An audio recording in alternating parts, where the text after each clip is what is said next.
Hello, Om Shanti, Namaste, good evening, good night, good morning, everyone, depending on which time zone you are.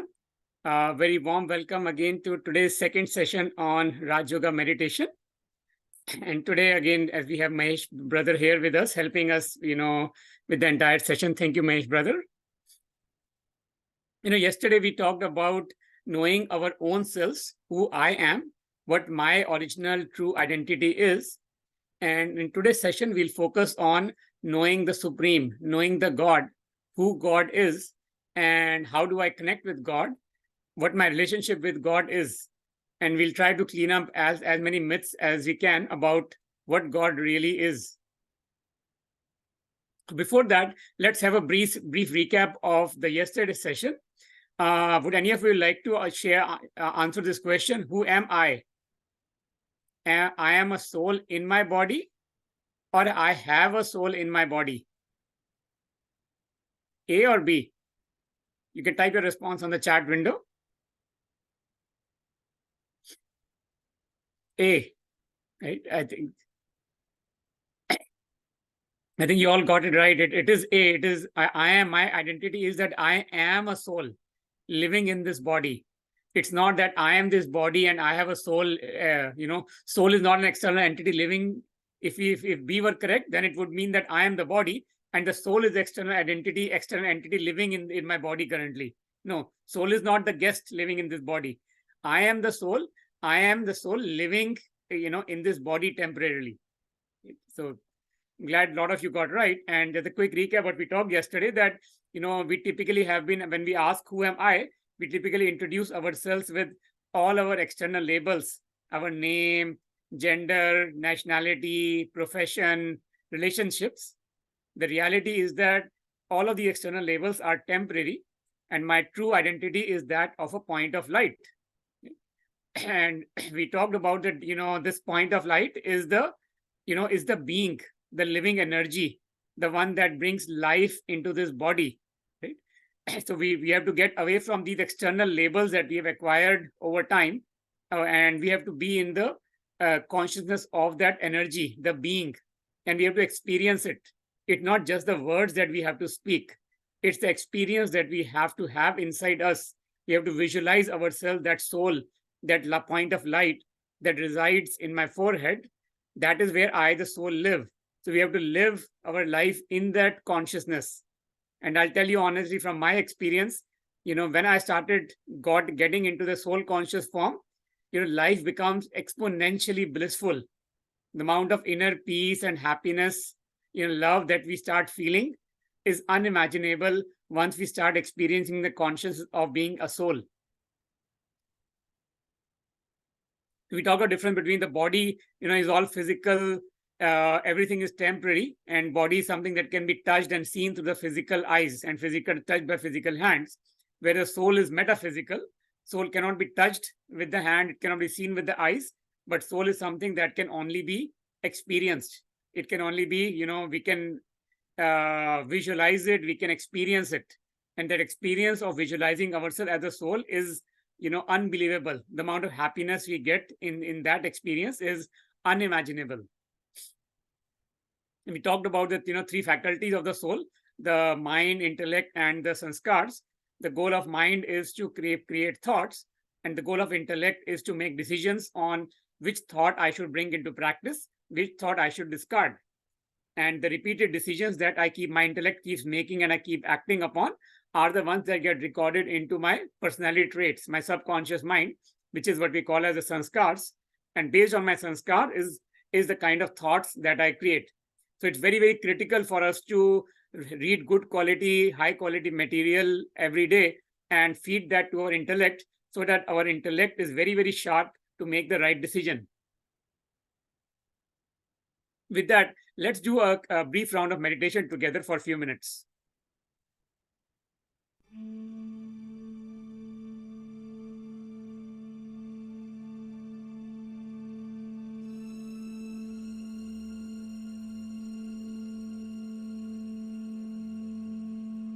Let's take a few deep breaths.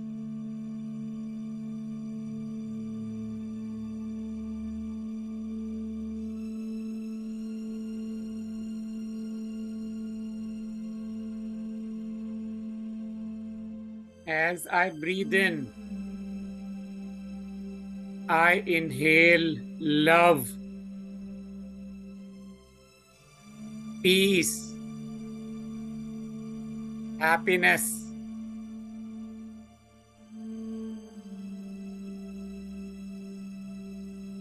As I breathe out, I exhale the body consciousness, the titles that I had acquired,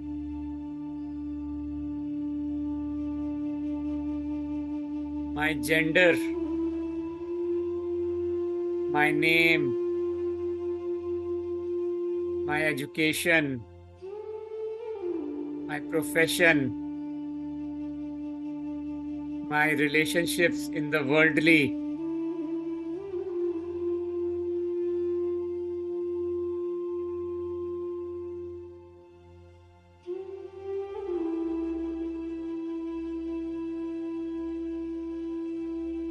I am the living energy that gives life to this body.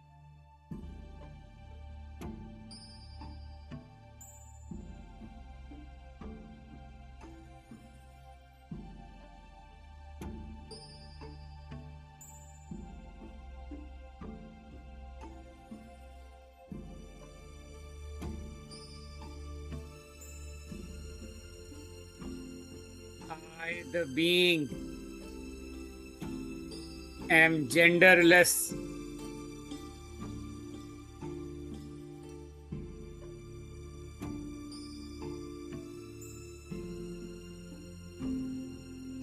I, the being, transcend time.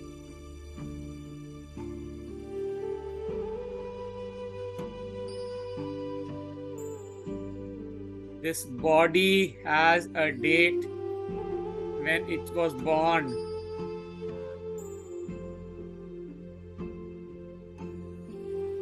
There will be a date when this body perishes.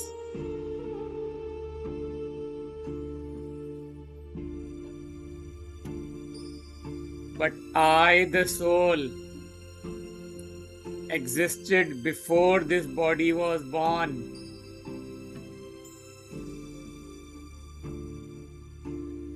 I, the soul, will continue to exist even after this body perishes.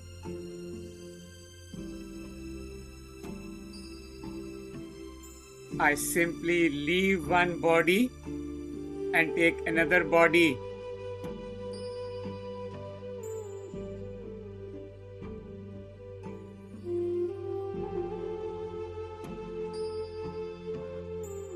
I am immortal. I have conquered death.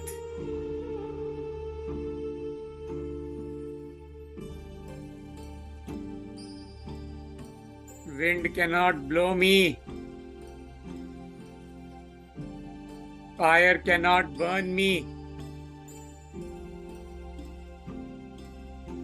Sword cannot cut me.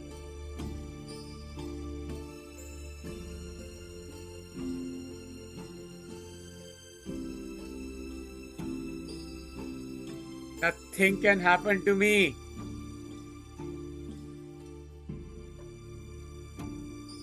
Now I have no fear of dying.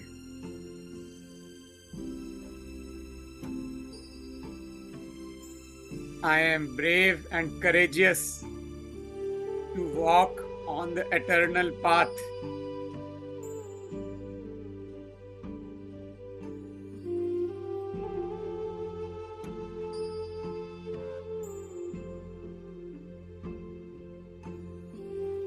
As I sit in the meditation, I observe my thoughts.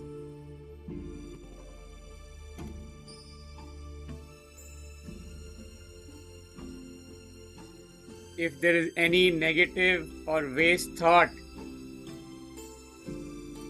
I convert it into a positive thought.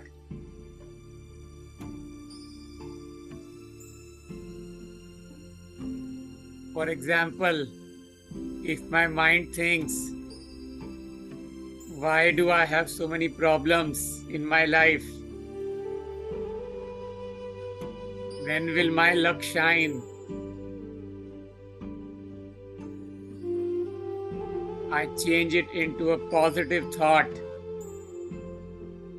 Every problem is a gift. I say my heartfelt thanks to all these gifts of life. This empowers me to be very strong inside and deal with all my problems. Problems are not problems anymore. They are just a game. And I'm having fun playing this game of life.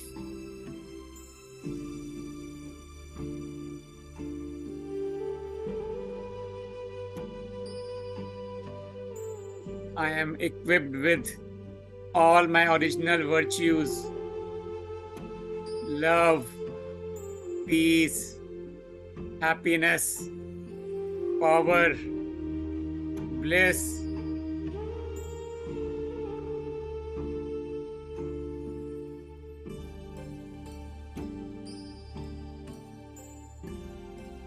As I am filled with these virtues, I go into doing all my daily actions.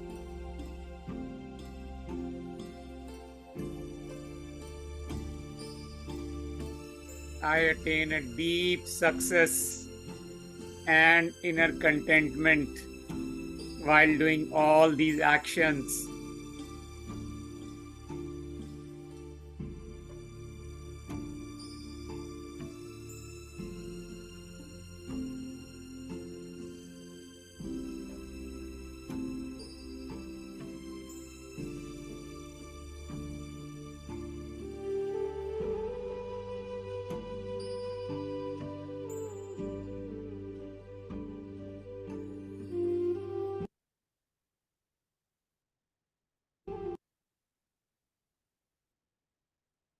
Thank you for joining us for the brief round of meditation.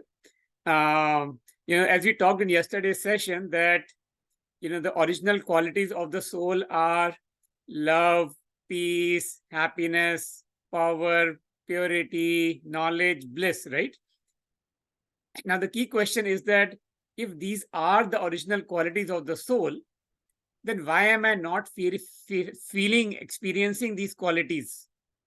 Why do I get angry if my original nature is peace? Why do I feel that I need to depend upon other human beings around me to love me when love is my original quality? Why do I need to, beg my friends and my family to make me happy if happiness is my original quality?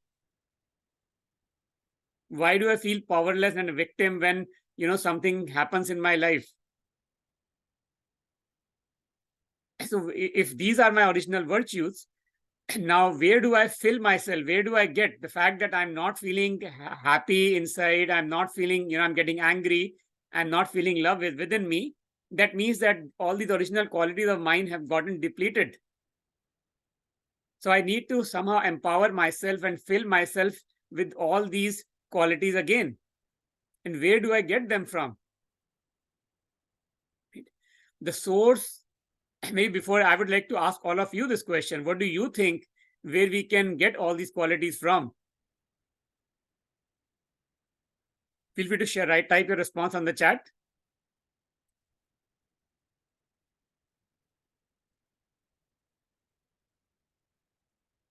Yes, through silence. Within ourselves, yes.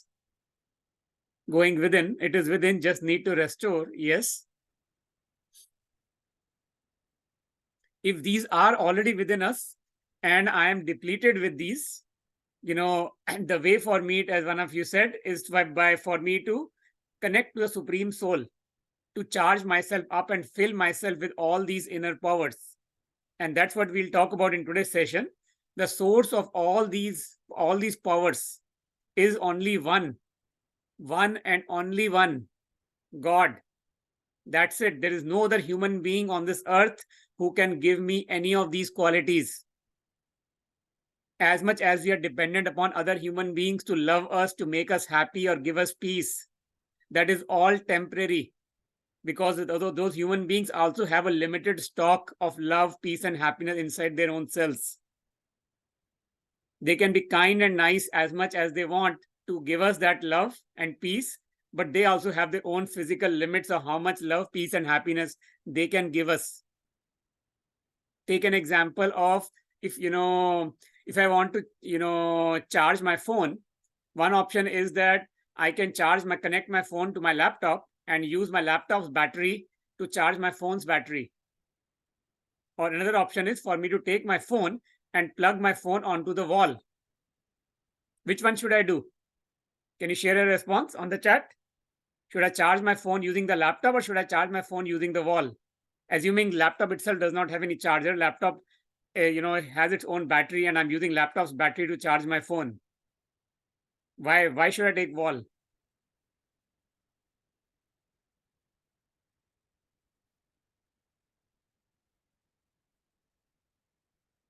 Because wall is the real source.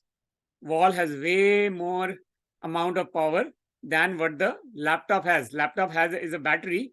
That battery has its own limited capacity to store the power, right? Or like we have the power banks, right, which we use to take the power banks when we're outside the home.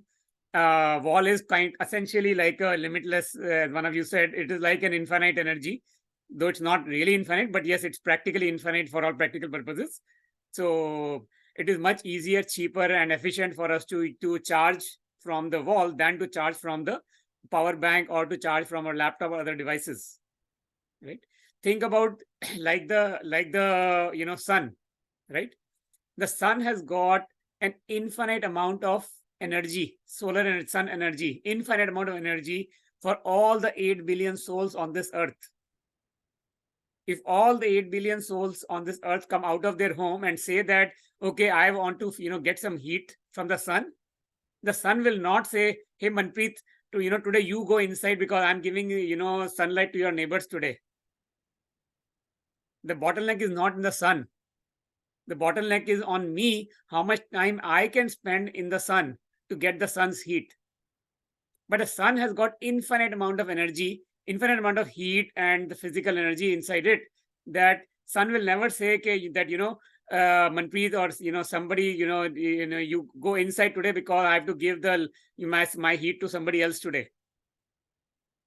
Similarly, think of God as that ocean, as that infinite amount of love, peace, happiness, knowledge, purity, bliss. All these qualities are unlimited in God. He's filled with all of them. And he's just a giver, just like the sun. The sun never asks us anything back in return, right? Sun never says that I gave you this much sunlight, you have to give me this much back. Or you have to, worship me, you have to give me water, you have to do something, you have to remember me this many times in a day, or you have to do sun salutations to make me happy. No, the sun doesn't say anything. Sun doesn't ask us to, give it anything. It just gives. Similarly, God is just like that. God is just the giver, and giver. God needs nothing from us. And God also never becomes empty, just like the sunlight. The sun never becomes empty of the physical energy. Similarly, God never becomes empty of these peace, love, happiness, purity. All these virtues are unlimited in God, just like the heat is unlimited in the sun. The bottleneck is on me, how much time I can remain in my soul conscious form and be connected with God. The more I stay soul conscious, the more I can remember God and inherit all these virtues from God. So let's talk about that in today's session on how do we connect with God and how do we acquire all these properties, virtues from God. So we'll talk about, who is God, where does God live, what are my relationships with God, and, how do I meet God essentially. So let's talk about the different perceptions of God that have grown over time, right? What have we been taught, or what we have? Every different person says something else about God.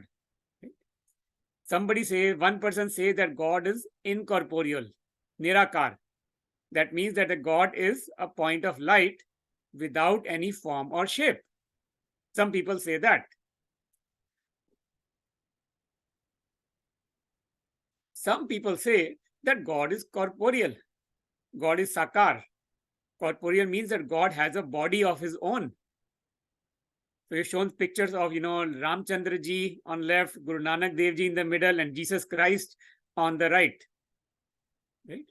They come from three different, physical religions in the world. And, the reality is that none of them actually ever said that I am the God. None of them said, worship me. None of them said, I am the God and, you all have to pray to me and bow before me. No, none of them ever said that. They all pointed their finger upwards. They all said, God is up above. They all were messengers of God, but none of them is equal to God.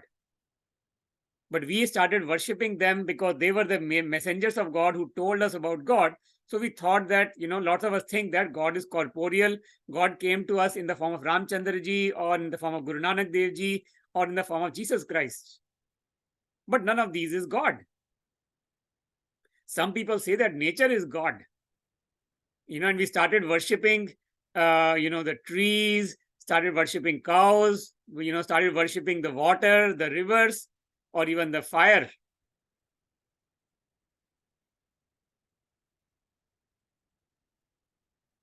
So we'll talk about, if one of you is asking the question on the chat that, I feel God in nature, and I feel a lot of, feel about spirit in nature. That is true. So if you can hold on to this question for a few minutes, I will answer this question in a few minutes on what is the relationship between God and nature. So some people say that nature is God. Some people say that God is omnipresent. God is everywhere. God is in the bucket. God is in the tomato. God is in the chair. God is in the knife. God is in the orange juice. God is in the dog. God is in the cat. God is in the beggar. God is everywhere. Pick anything, anywhere, any place in the world. We call it that this is God, this is God, this is God.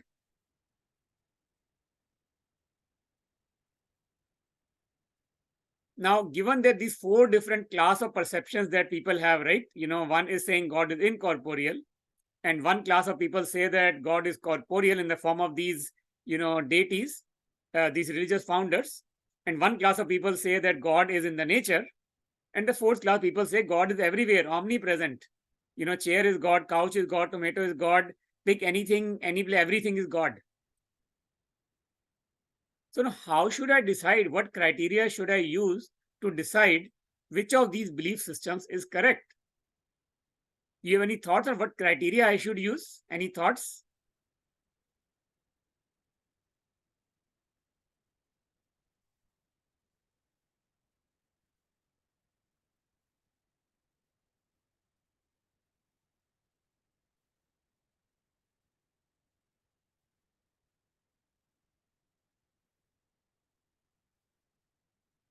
Something that makes you peaceful. Yes, definitely. All these ideas, well, everyone is different. That is true. Everyone has a different perception of God, but there has to be some truth, some criteria that we can use, some principles we can use to evaluate these different, even real world. When we are in a workplace, we have two different ideas of, should I pursue, approach A to solve the problem, should I pursue approach B to solve the problem. We come with some criteria on how to evaluate the two different proposals, what are the pros and cons, and then make a decision, right? Is one of them gonna, one business proposal gonna, earn me more money in the short term? Is one business proposal gonna earn me more trust from my customers? Is one of them gonna lay a foundation for long term? Is one of gonna something more strategic that is, lead to a bigger investment for long term? Something that will make me earn more money in the short term? Right? We have lots of criteria to make a decision in the business world. Right? Same way, we need some criteria here even to decide which of these belief systems is correct? How do I know what God is and who God is and how do I get to him?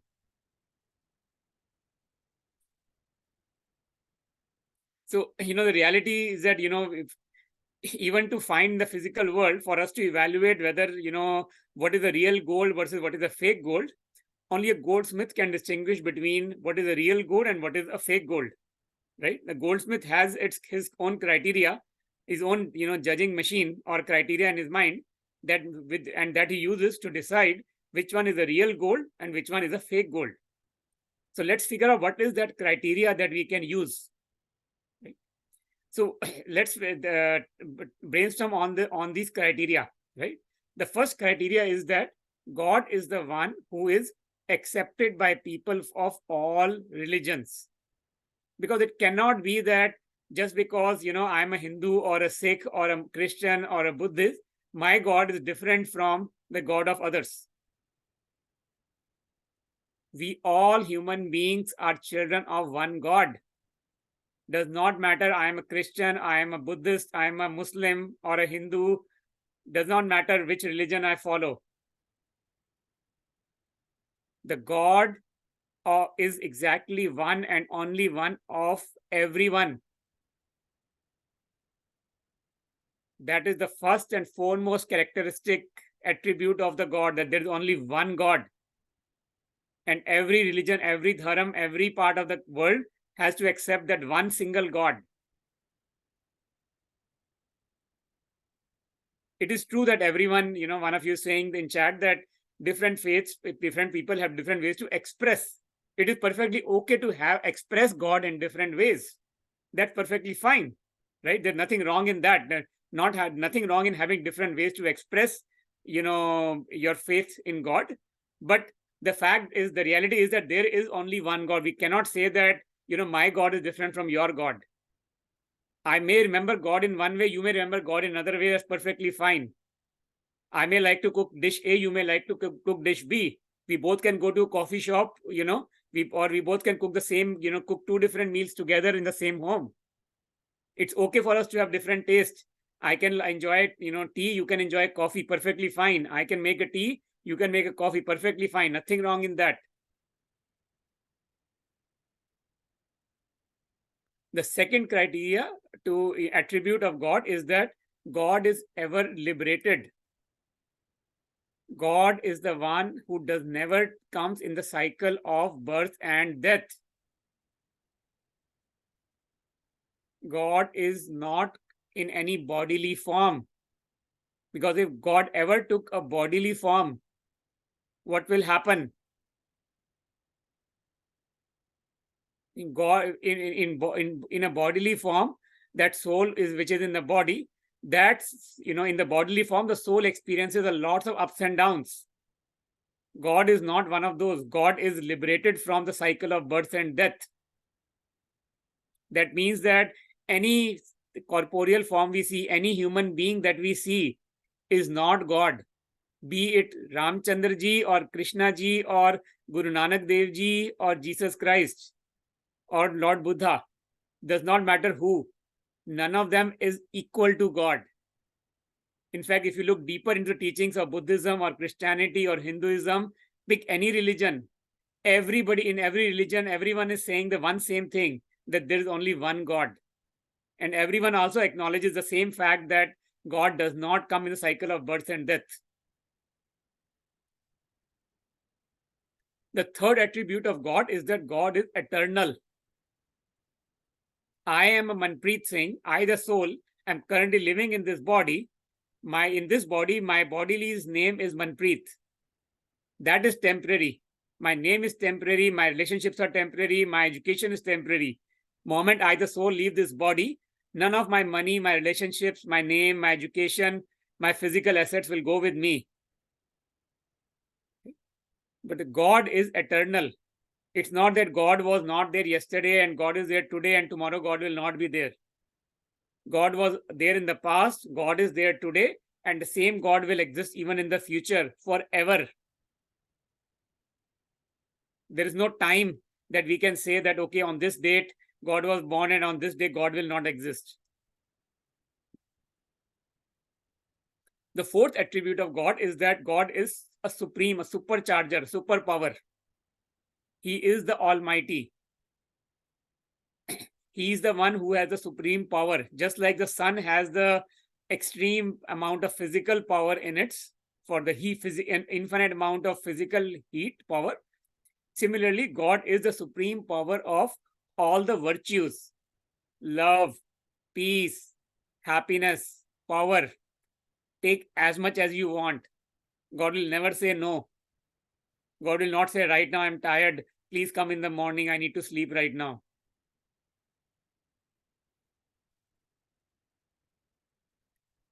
And the next property of God is that God is always stable, constant, unchangeable. God never fluctuates. We humans fluctuate over time. We keep going up and down. Our bodies keep going up and down. Our mental state keeps going up and down. But God, 24/7, no matter where in the world you are, no matter what time of the day is, God is always ever stable, unchangeable. Nothing happens to God. So with all these characteristics, right, all these different, when we study the different attributes of God, that God is the one who is accepted by all religions. That means God is one. God does not come in the cycle of birth and death. God is always there, eternal, right? And God is the supreme supercharger, superpower of everyone. And God is always stable, never fluctuates, right? With these 5 different attributes, let us understand, what does God look like? Do any of you have thoughts on how does God look like?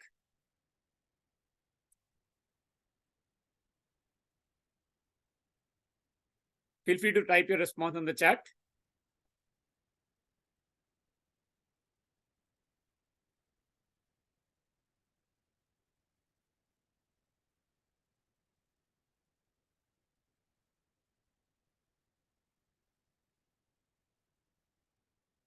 Some of you have said rightly on the no form and all forms in one. Light.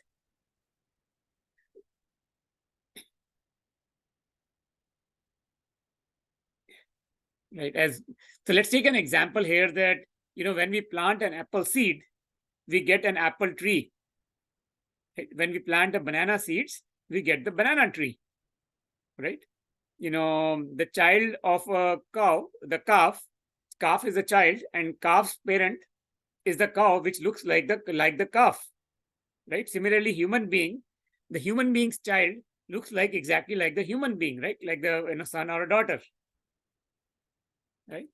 So if in the yesterday's session, first class, we talked that the form of I, the human being, is that of a point of light.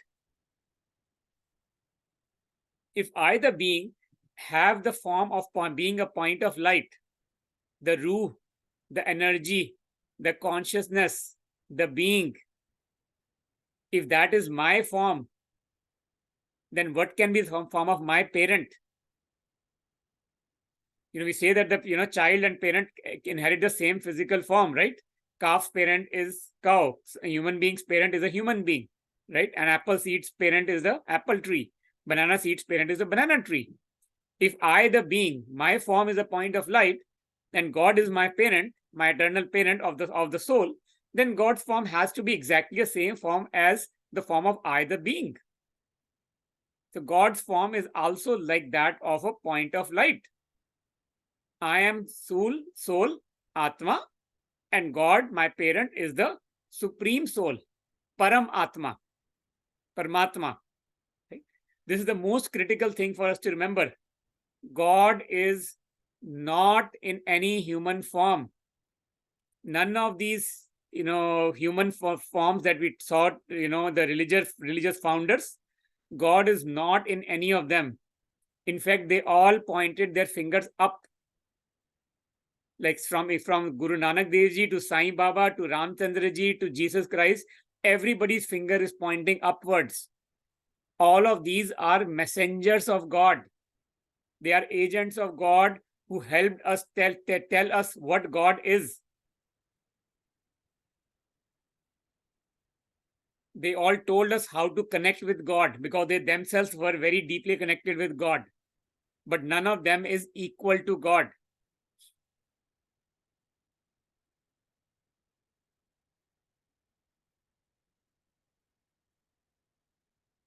And the second question, right? We were talking about nature earlier, that yes, it is true that nature is beautiful, right? It feels a bliss to be in the nature. But is nature equal to God? The reality is that the nature is a creation of God. Nature is created by God. From the trees, the mountains, the rivers, the sun, everything that we see in the nature, everything that gives in the nature that gives us a bliss. Each of these is a creation of God. God is the creator of them. So we need to still respect everything in nature as a creation of God. But none of these is equal to God. There's a difference between the understand the difference between the creation and the creator. These are all creations of God. How is a guru in nature? I don't know what it means to be a guru in nature. It's just that we say that nature, yes, nature teaches us a lot. Nature sets a lot of beautiful examples for us. Like, sun always gives, right? Sun is a giver of energy. The rose flower is a giver of fragrance, right? They are very good role models for us to know and learn from, so that we can be the givers and we can also be like a spiritual rose, a spiritual sun. Okay? So these are all creations of God, but they are not equal to God. And similarly, all these different things that we see in our life, we see, we tell ourselves, our kids, that teach them, please respect things, right? Don't waste any money, don't waste things, right? Even a little thing, food, don't waste food, don't waste juice, respect your animals. Even the chair that I'm sitting on right now, I need to respect my chair. The chair is doing something for me, making me sit comfortable, and that I'm not getting hurt.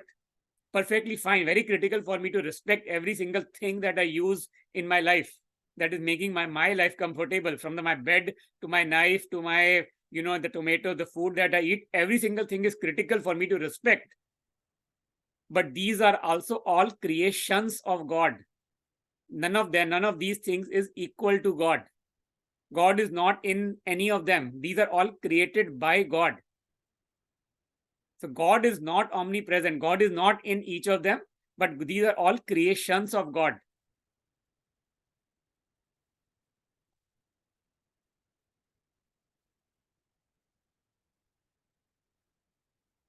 We talked that the true form of God is that God is also a point of light, incorporeal, nirakar, jyotirbindu. There's so many different praises of God. God is the bestower of all the divine lights. God is the purifier. God is the ocean of virtues. God is the liberator. You name it. There are tons and tons of, these praises of God. And they're all all of these are great praises of God. Nothing wrong in any of them. The similarities between I, the soul, and the supreme soul is that both I, the soul, and supreme soul are incorporeal. We both are a point of light. I, the soul, am the being, the living energy that powers this body. Similarly, my eternal parent God, he is also the point of light. I and God are both conscient. We both transcend time. We are both eternal. However, there are differences between I, the soul, and the supreme soul. The first difference is that there are lots and lots of souls on this world. Right now, there are 8 billion human souls. But God is only one and only one God for all the 8 billion human souls in the world. I, the human being, my body is born through the mother's womb. But God never takes physical body. God never comes cycle of birth and death. God is not born through the womb of a mother. God incarnates. We human beings have bodies, but God is bodiless. We human beings experience. When we come into the body, that is when we get to experience different kind of feelings. We experience the love, the peace. Because we go outside, these are core qualities, so we experience them when we are low in those qualities. But God is beyond these experiences. God is constant, eternal. God always remains there. God is beyond the experience of happiness and sorrow. God never experiences sorrow or ups and downs. God is constant, eternal.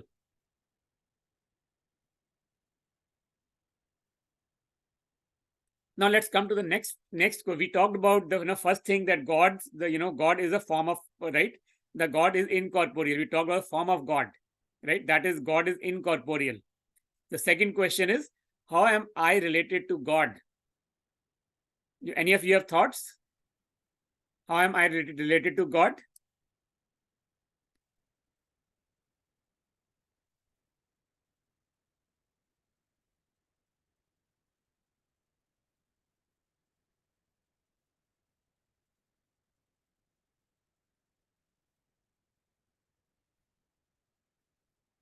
God is our creator. Yes, He created us.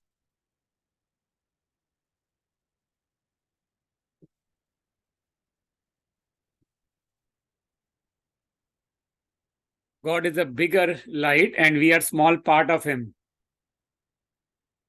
We have a channel to connect. Yes, we inherit character from God.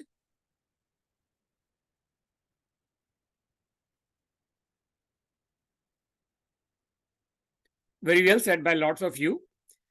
You know, we understand it universally from the perspective, the relationship with God is something that we have to understand from the perspective of everyone. We cannot say that, just because I'm a Hindu or I'm a Christian, my relationship with God is different than the relationship of a Buddhist or a Muslim.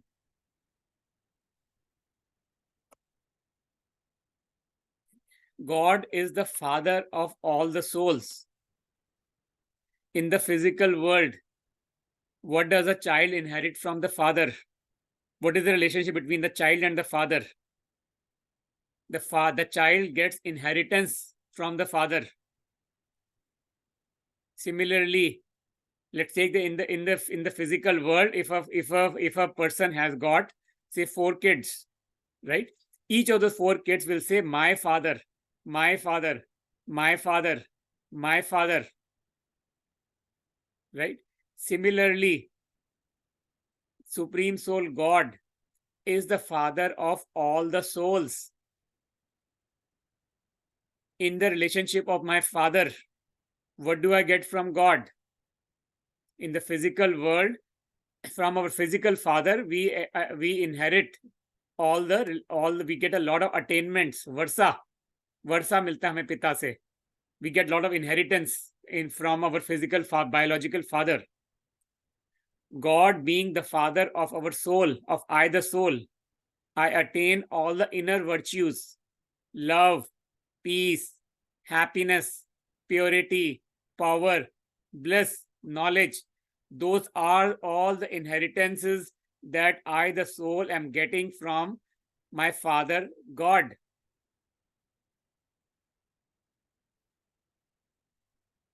God is also our mother. In the physical world, a mother gives sustenance to the child. माँ एक बच्चे की पालना करती है. Similarly, God is the sustainer of I, the soul. If I need any kind of sustenance for myself as the soul, I can experience God as my mother. And I can feel that God is the one who is sustaining me as my mother. God is my teacher. By giving me all this divine knowledge, God is putting me on the right path. He's giving me the knowledge. That knowledge is the one that is feeding into my intellect, which is helping me make the decision of what is right versus what is wrong. So God is my true teacher. God is my companion in the physical world. When we have a companion, we like to be in their company of that human being.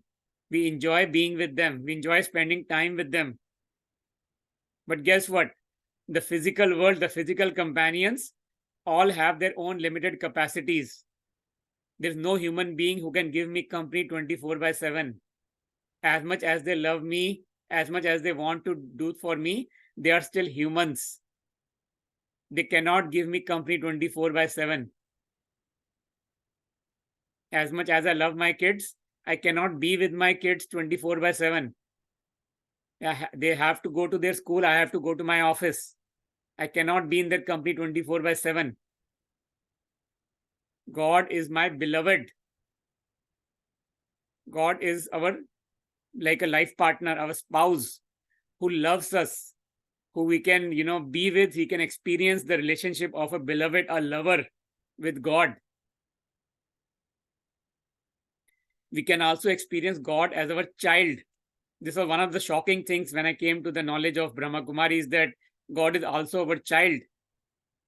In the physical world, a child gets inheritance from the father. When God comes as our child, God says God doesn't want anything physical from us. He doesn't want anything good from us because he is already filled. What God says is, as my child, God says, I'll come as your child. Give me your vices. Give me your mistakes. Give me all the bad crap you have filled in your mind. So God takes all the negativity we have in our mind as our child and transforms that negativity, that vices, into positivity. God is our friend. God is also our Satguru.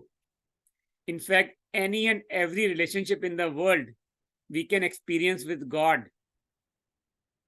If there's any physical relationship in the world in which I'm experiencing sorrow today, some relationship is giving me troubles, where someone in some relationship is not happy with me or cursing me,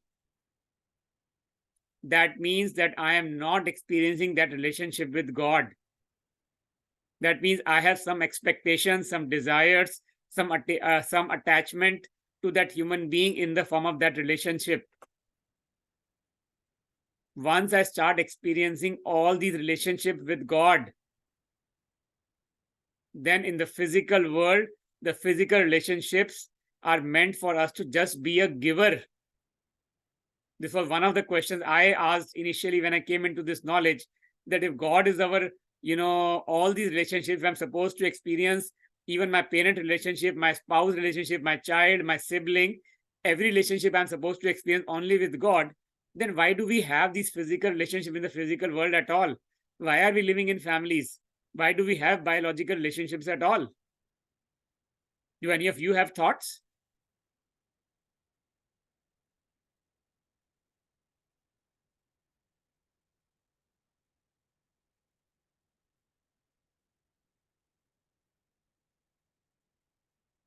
Feel free to type on the chat window for practice. Practice of what? It's just biology.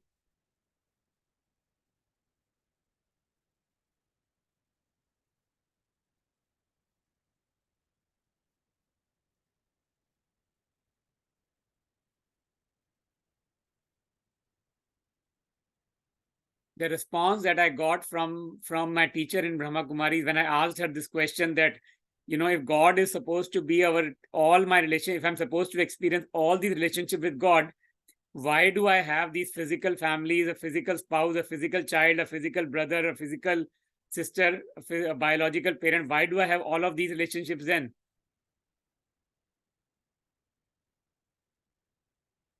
The reality is that all the relationship in the physical world were created for us to be a giver. They were created for us to be a devta, dene wala, to be a giver. But because we were not experiencing these relationships with God, we started, becoming a beggar in all these relationships. We started begging each other for love, started begging each other for peace, happiness. You do this thing to make me happy. You do this thing to love me. You come and say, I love you to me every day. We started begging love and peace and happiness from each other. But the divine knowledge says we experience all these relationships with God. Once we experience them with God, then in the physical world, we just need to be a giver, giver, and giver. That's it. no expectations, no desires. I need nothing. I am filled inside.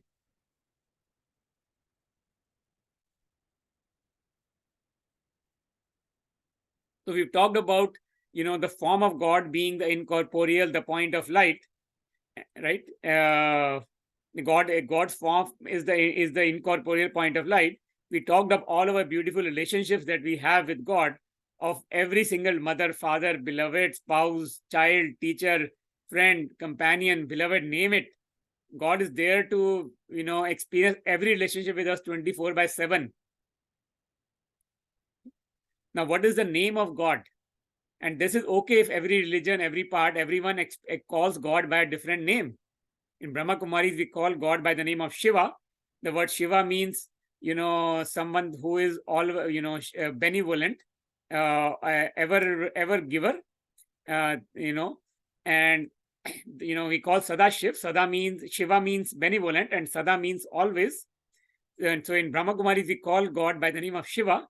But it's perfectly okay for, if in your religion, your country, you call God by a different name, right? You can call God by Paramatma, by Allah, Jehovah, Vaheguru, Akal Purakh. It's perfectly fine.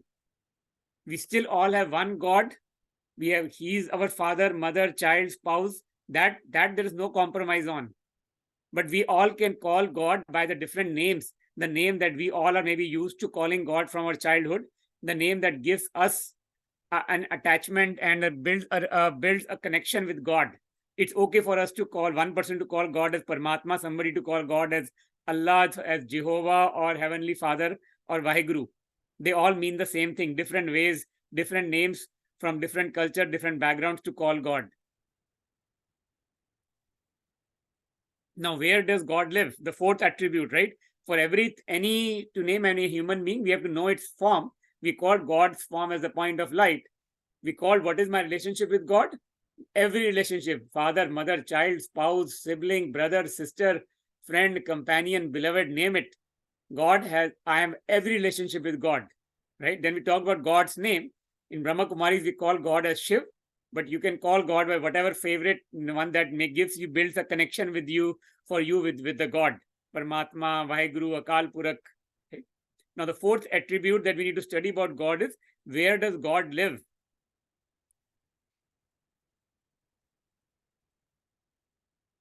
So, our bodies physically are living in this physical world, the corporeal human world, where I, the human being in my physical body, is living on this physical earth. And beyond this physical earth, far, far beyond, is the soul world. We call it as Param Dham in Brahma Kumaris. It's called as soul world or the supreme abode. Again, there in every religion, there's a different name for it, as the incorporeal world, or supreme abode, or Nirvan Dham, Mukti Dham, Shanti Dham, home of souls, soul world. There's so many different names with which this, the place of God has been called, and it's okay for us to give a different name to that. Right? But we all have to be on the same page that there is only one God, that God does not live in any human being. God does not live in any object physical. God is not equal to nature. Those things there is no compromise on. Those are fundamental things. God does not take any human body. No matter which religion, which country, nationality, faith we follow, everyone says the same thing. God is the point of light, incorporeal. We all have one God. We all have all the relationships with God, right? And that God, we can call God by different name. It's perfectly fine. We all experience all the relationship with God. God lives in this place which we call as Param Dham, incorporeal world, the soul world. We can call it with different names. That's fine. But God lives in this world, in that world, in the soul world, Param Dham. Right? And we already talked about that God is not omnipresent. God is just one thought away. Either I have to experience myself as a soul, remember God, and God is there 24/7. He's available. I just have to take the time and remembrance, and God is there for me no matter what. So what is my basis of remembrance to God? If I want to remember someone, I have to introduce, right? I have to know who that person is. I have to know my relationship with them, and I have to, build my connection with them and have the attainment. So we talked about all of these. As we talked about introduction to God today. We talked about what our relationship with God is. We talked about all the different attainments, the love, peace, happiness, bliss, power, all the attainments that I get from God. And this is exactly the basis of Raj Yoga meditation. So we talked about introduction of self, that I am the point of light. We've talked the introduction of Supreme Soul, of God. We talked about the name of both I, the soul, and the Supreme Soul. We talked of the form. Both I, the soul, and the Supreme Soul have the exact same form of point of light. We talked about the place of residence. I, the soul, am currently living in the center of my forehead, of my body. Right? God lives in that soul world. What is my relationship with God? I experience every relationship: mother, father, spouse, sibling, teacher, friend, partner, lover, name it. Every relationship I can experience with God. We need to have that love for the Supreme Being in our heart. And why? Because we get all the attainments. We get attainments in the form of peace, happiness, bliss, power, love, acceptance, compassion. We get all these attainments, our inner virtues, from God. And how do we connect to Him? Take the example of a physical wire, right? If we have to connect two wires, and if we just connect them like this, with their wire has an outside, there's an insulation outside on top of the copper. There's the copper part inside, and outside the copper part there is a layer, an insulation built. So because the copper, if you touch the copper, what will happen, right? It will give us a current. So we always put an insulation around the copper part. But if we just connect two wires with an insulation, what will happen? Right? We will not be able to pass the current, because the insulation is made out of rubber, and the rubber cannot pass the electricity through it. That is why we want to connect two wires. What we do is we take the outer covering off. We take the insulation, rubber insulation, off the copper wire. That is when we can have the current connect. Similarly, I, the being, I am the soul, the point of light, and God is also that point of light. I can connect with God only when I visualize myself as that point of light. I have to remove the insulation of my body consciousness. I have to remove the insulation of my titles. My name is Manpreet. I'm an engineer. I'm a professional. I am a father. I'm a husband. I'm a son. I have to remove all these titles from my own self. I have to go into the consciousness of the being, the energy. That is the only time when I can experience God. We have to remove the insulation of body consciousness. That is the only way when I, the soul, can experience and connect myself with God.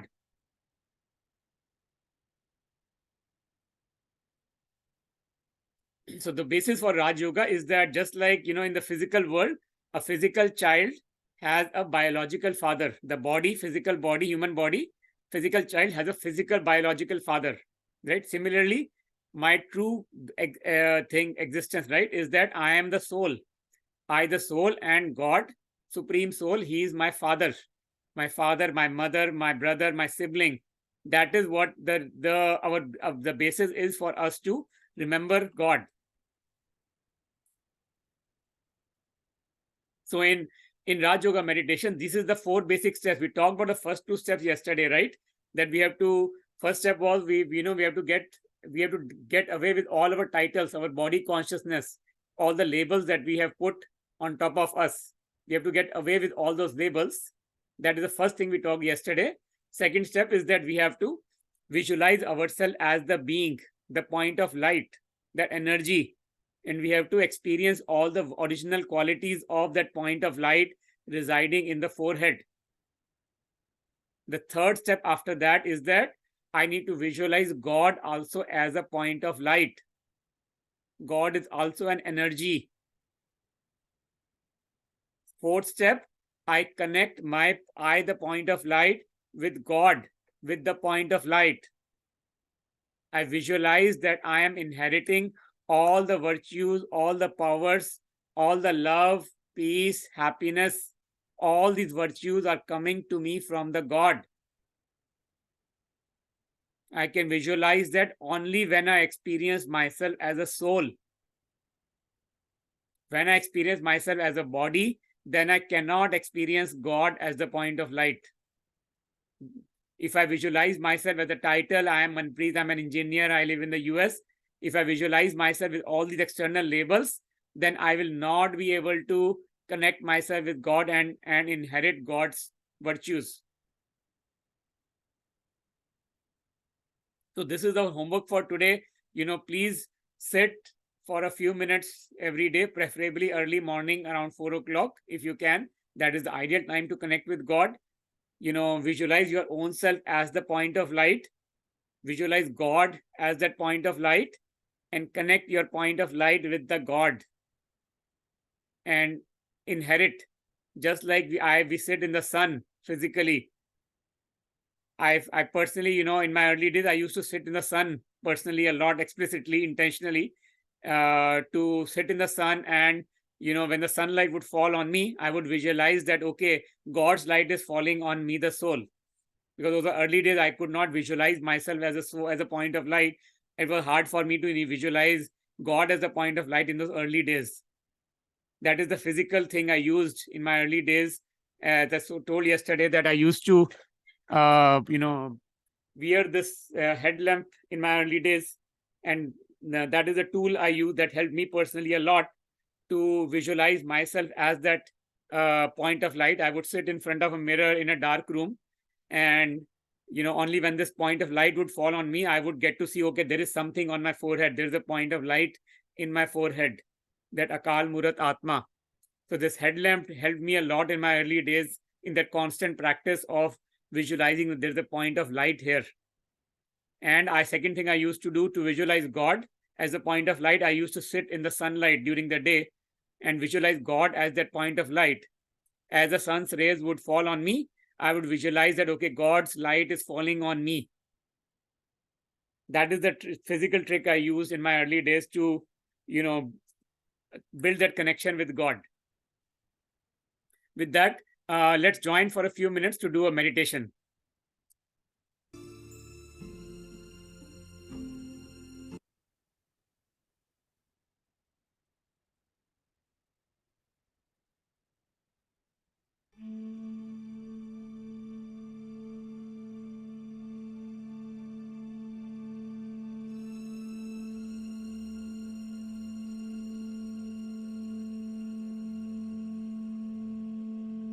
Let's sit with a quiet mind. You're holding anything on your hands, please keep it on the side for a few minutes.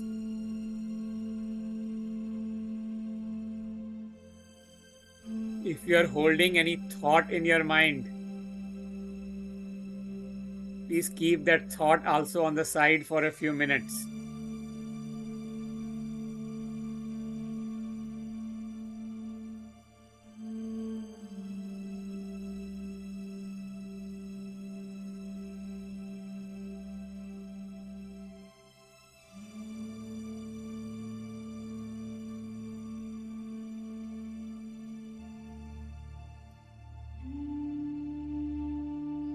In this inner stillness,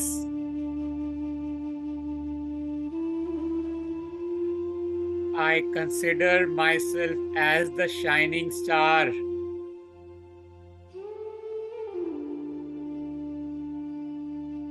The star that always shines and rises.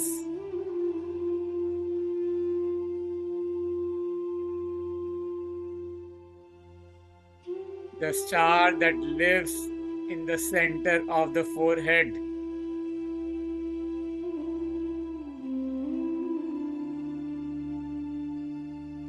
The star that is the master of this body.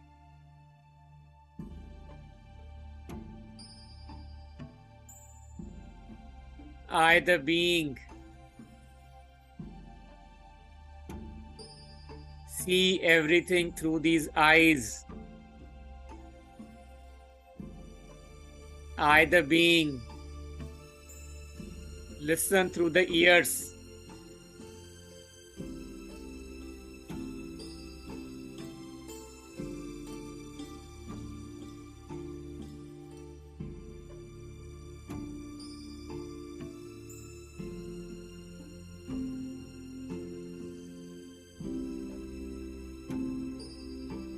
I, the being, am filled with love.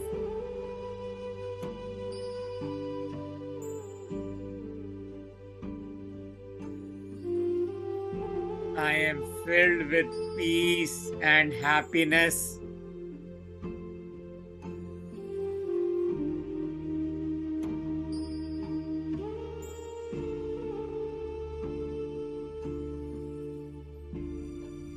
I am an embodiment of purity and power.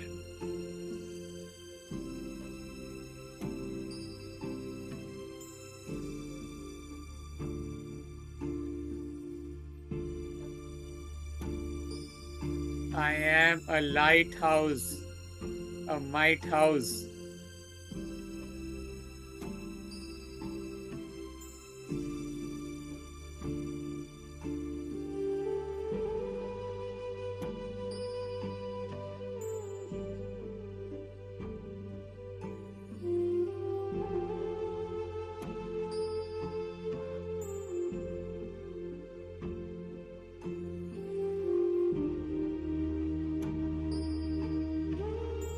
I visualize God as also a point of light, just like the physical sun.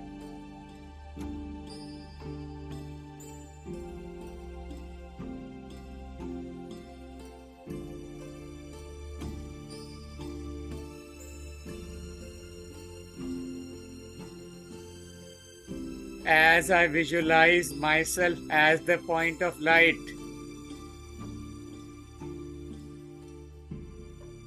I connect myself with the divine light.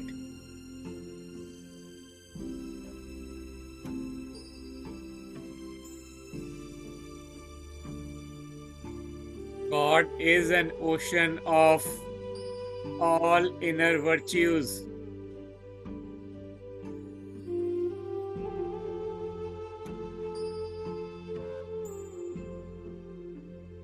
I inherit love,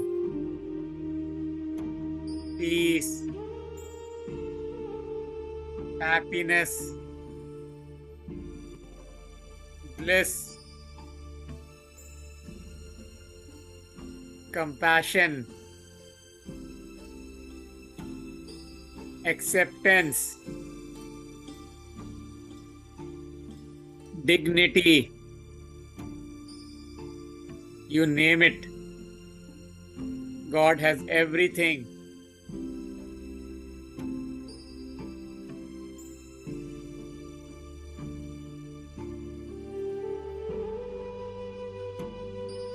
I experience God as my Father. As the Father, God is giving me all these attainments of inner virtues.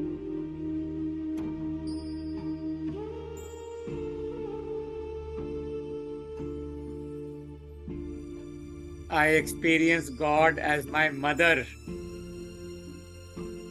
who is sustaining me.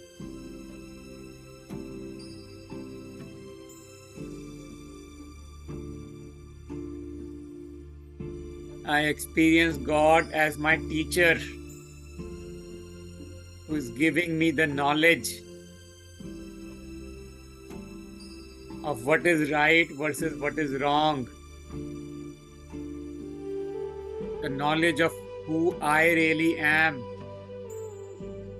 The knowledge of how do I connect with God.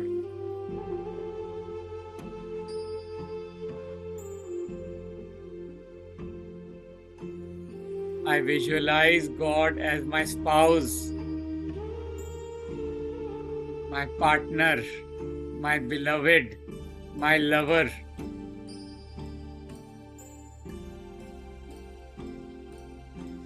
He has infinite amount of love for me.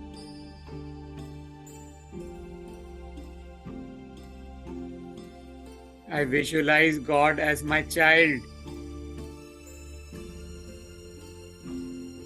As a child, God takes my vices, my weaknesses, my negative thoughts, and God gives me the strength to convert my negative thoughts into positive thoughts.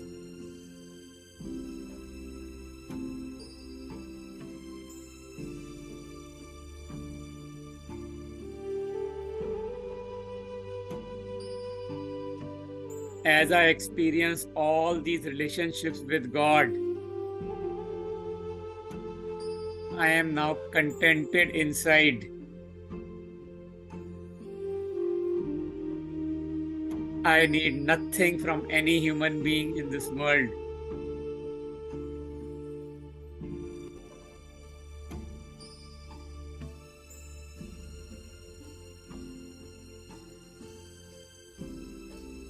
I fulfill all my roles and responsibilities in the physical relationships.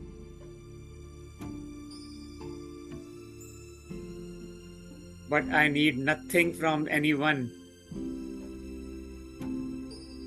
I am just a giver, giver, and giver. I become a Devta, a Devi, by just giving.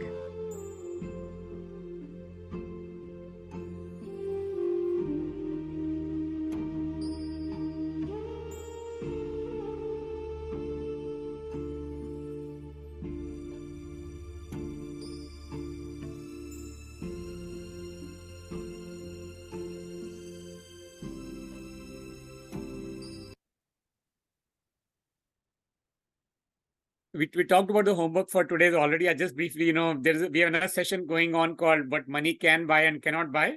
It's happening on every Sunday at 2 o'clock Pacific time. Very beautiful class on sharing what is money, what is the value of money in life. Recommend you to register here. The link is already posted on the chat window. And we also have classes going on for kids in the age of 8 to 14, where we try to inculcate values inside the kids on how to be fearless, how to build inner confidence, how to have forgiveness, faith. If you have kids in the age of 8 to 14, I strongly recommend you to register the kids into this class. We also offer free well-being webinars for workplaces on topics like overcoming fear, stress, work-life balance. Feel free to send us a note if you'd like us to organize a well-being webinar for your workplace. With that, I'll open it up to Q&A. If any of you have any thoughts, any questions you'd like to ask, can you, feel free to type your question on the chat window. We can also email these links. If you have any specific link that you're interested in, please let us know. We can email it to you. Om Shanti, brother. Shanti. Yeah, thank you, brother, for today's session and for introducing all of us with our own true eternal Father, Supreme Soul, and that we all are children of God and belong to one godly family. Thanks for beautifully sharing with examples on who can be called God, what are the true attributes of God, where does the God live, and how our Supreme Father is related to all the souls in the world. And also thanks for sharing with beautiful example on how important it is to remove the insulation of body consciousness and all the physical labels we have acquired and stay in the consciousness of our true self, being the soul. And then only we will be able to connect and experience all relationships with our Supreme Father, and then color ourselves again with all the divine qualities in his company. So thanks for sharing all these in today's session. We do have a couple of questions. We'll take those as we are not going to meet for another 1 week, and it will help all the souls for meditation practice. So the first question is, should we do Raj Yoga meditation with eyes open or closed? I think that's a great question, something I was going to cover next week's class. But since you asked the question, I can tell it here that this is one of the real goal of Raj Yoga meditation is actually to become a Karam Yogi, which means that while doing all the actions in our day-to-day life, we need to remain in a soul conscious form. Raj Yoga meditation is not the goal of meditation, not just to do, you sit for a few minutes in the morning and sit for a few minutes at night and that's it. And the rest of the day, while doing all the work, you are in a different land. That's not what Raj Yoga meditation is all about. Raj Yoga meditation is a style, is an art of living. It's a way to live life in a soul conscious form. While we are doing all the actions in the physical world, we have to remain in soul conscious form. Raj Yoga meditation doesn't say that we have to, stop doing any actions. We have to stop being with our families or stop doing our office work. In fact, it says go, with your families, do all your office work, do every single thing. But while doing each and every one of these things, we have to actually stay in a soul conscious form. Now, the reality is that when we are physically doing all the work day to day, our eyes have to be open. We cannot work with our eyes closed throughout the day. So if during the meditation, when we sit early morning meditation and late night meditation, if we sit with our eyes closed and meditate and visualize ourselves as a soul, then it will be very, very hard for us to visualize ourselves as a soul when we are doing the work. Because when we are doing the work, our eyes will be open. That is why in Raj Yoga meditation, this is one of the most unique things in the world. I know almost all the other meditation techniques recommend that, sit with your eyes closed. But Raj Yoga meditation explicitly says that sit with your eyes open. And there's a very deep reason behind it, that when we sit in the meditation with our eyes open, then during that sitting time, when you're sitting and focused on being a soul conscious, our eyes are open and we can visualize ourselves as that point of light. That makes it much easier for when we are doing the actions throughout the day. We will not have to sit down and close our eyes for us to remember God. Even when we are physically doing the work, when physically we are cooking food, eating food, cleaning up our home, attending office meetings, spending time with our family, no matter what we are doing physically, we will be able to be in a soul conscious form while doing all of those things. And that is what enables us to be a Karam Yogi, which we'll talk about next week on the whole goal of Raj Yoga meditation is for us to be in a soul conscious form while doing all the actions in our day-to-day basis. Yeah, thank you very much, brother. I would also like to share something. This is something I also asked in my initial days, that why we keep our eyes open, and the response that I got is really beautiful. So as we said, that Raj Yoga meditation is the union, the connection, right, between the soul and supreme soul. So, and it is the remembrance of the soul of the supreme soul. So as we learned today that we all souls are children of the supreme soul, and just like in our physical relationships, right, we don't close our eyes to remember our physical or biological fathers. So that is what I really liked, that now as we have a relationship of being a child with the supreme soul, why do I need to close my eyes to remember him? So just wanted to share. So thank you. Beautiful. Thank you for sharing, brother. Yeah. And another quick question that we will take today is, during meditation, is the goal that I do not produce any thoughts at all? That's a great question. Actually, the reality is that, as we saw, our soul consists of three parts, right? Mind, intellect, and the sanskars. The goal of the mind is to actually create thoughts. So even when we are sitting in a quietly, our mind does create thoughts. We cannot be in a state where our mind does not create any thoughts at all. So now the key is that during meditation, our goal is to observe our thoughts as we, as we disconnect ourselves from the physical world and we start focusing inside. We disconnect ourselves from the titles, from the labels and everything.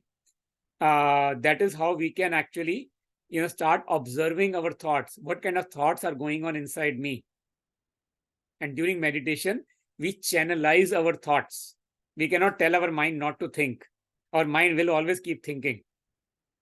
We have to, feed our intellect with the divine knowledge, so that intellect makes the decision of only putting the right thoughts into action.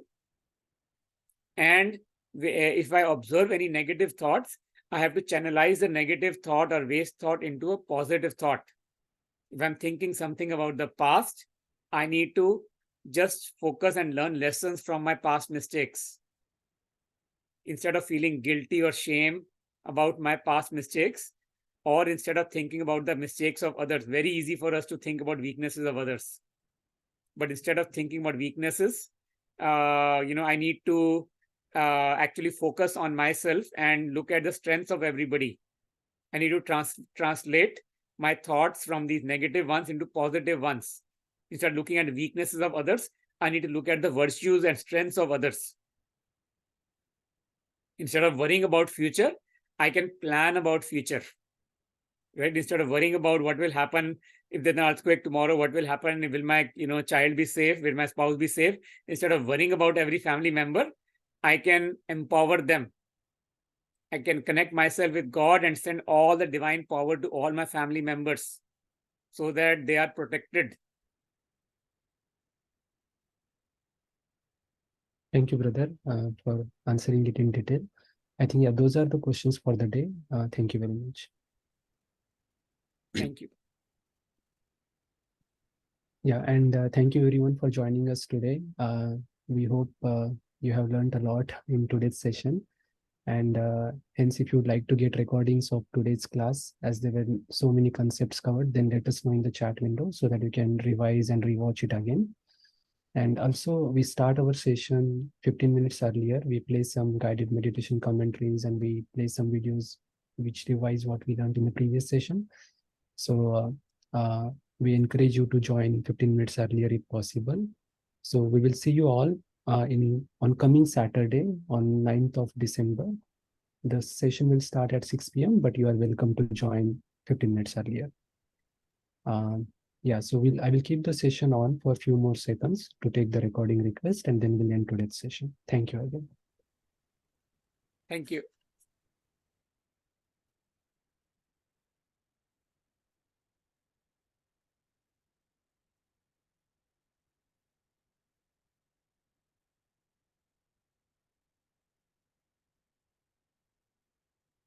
Mahesh bhai, are you noting down who all are requesting for the recordings? Yes, on the chat? Okay. Yes. So Mansoor is asking for the link of meditation played 15 minutes before. So we don't record those meditation commentaries, sister. We start our recording at 6 p.m. when the session starts. So you are welcome to join 15 minutes earlier. But we will also share with you some of the meditation commentaries links that we play. Let me post it on the chat window now. You can copy these. These are some of the meditation resources, the commentaries that we play. But there are many more, so we encourage you to join 15 minutes earlier because we play some videos which revise what we learned in the previous sessions as well. That's why. Thank you. Also, a lot of these meditations are all available on YouTube for free. So if you just go to YouTube and search for Raj Yoga meditation, Brahma Kumari's meditation commentary, Shivani meditation, or Sister Jayanti meditation, if you search for these keywords, I'll just type them on the chat window. If you search for Shivani meditation or Jayanti meditation, these are two sisters, Shivani ji and Jayanti ji, who have a lot of beautifully recorded meditations on YouTube for free. So feel free to search them and. Yeah. Okay, brother. Thank you very much. And I think we have all the recording requests also captured now. We can end today's meeting now. Thank you. Thank you. Yeah. Thank you, everyone. We'll see you all on coming Saturday. Om Shanti. I will end the session now. Thank you.